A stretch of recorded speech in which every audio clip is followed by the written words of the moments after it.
విజయవాడలో విద్యాసంస్థల బంద్ విజయవంతమైంది. నీట్ పరీక్ష ప్రశ్నపత్రాల లీకేజీలు, ఎన్టీఏ వ్యవస్థ పనితీరుపై నిరసన వ్యక్తం చేస్తూ ఏఐఎస్ఎఫ్, ఏఐవైఎఫ్ ఆధ్వర్యంలో ఈ బంద్ నిర్వహించారు. ప్రశ్నపత్రాల లీకేజీలకు నైతిక బాధ్యత వహిస్తూ కేంద్ర విద్యాశాఖ మంత్రి ధర్మేంద్ర ప్రధాన్ వెంటనే రాజీనామా చేయాలని నాయకులు డిమాండ్ చేశారు.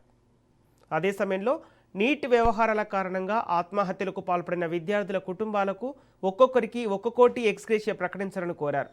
ఎన్టీఏ వ్యవస్థను పూర్తిగా రద్దు చేసి పారదర్శకతమైన పరీక్షల నిర్వహణకు చర్యలు తీసుకోవాలని విజ్ఞప్తి చేశారు. ఢిల్లీలోని జంతర్ మంతర్ వద్ద ఆందోళన చేస్తున్న విద్యార్థులపై పోలీసులు లాఠీచార్జి చేయడాన్ని తీవ్రంగా ఖండించారు.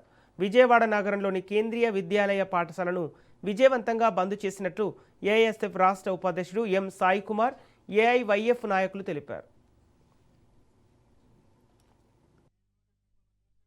రాష్ట్ర వ్యాప్తంగా కూడా విద్యాసంస్థలు కేజీ నుంచి పీజీ వరకు కూడా ఏఎస్ఎఫ్ ఏఐవై ఆధ్వర్యంలో బంద్ పిలవడం జరిగింది.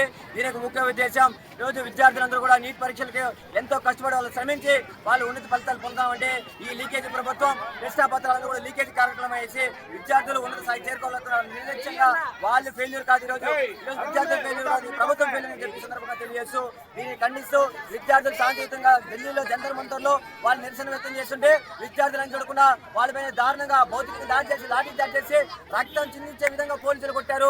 దీన్ని మేము ఏఐఎస్ఎఫ్గా తీవ్రంగా వ్యతిరేకిస్తున్నాం.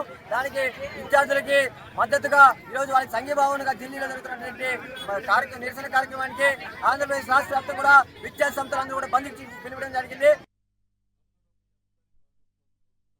విద్యార్థులకి న్యాయం కోరుతూ కేంద్ర విద్యాశాఖ మంత్రి ధర్మేంద్ర రాజీనామా చేయాలని చెప్పి ఇవాళ రాష్ట్ర వ్యాప్తంగా బంద్ పిలుపుకోవడం జరిగింది.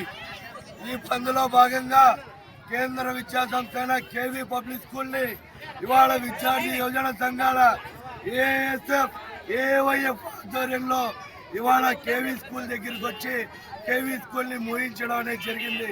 ఇవాళ కేంద్ర ప్రభుత్వానికి మేము ఒకటి హెచ్చరిస్తున్నాం, అయ్యా ఇవాళ విద్యార్థులు మహిళలు అని చూడకుండా ఇవాళ ఢిల్లీలో అంత అమానుషంగా బీజేపీ గూండాలు పెట్టి దాడి చేస్తుంటే ఇవాళ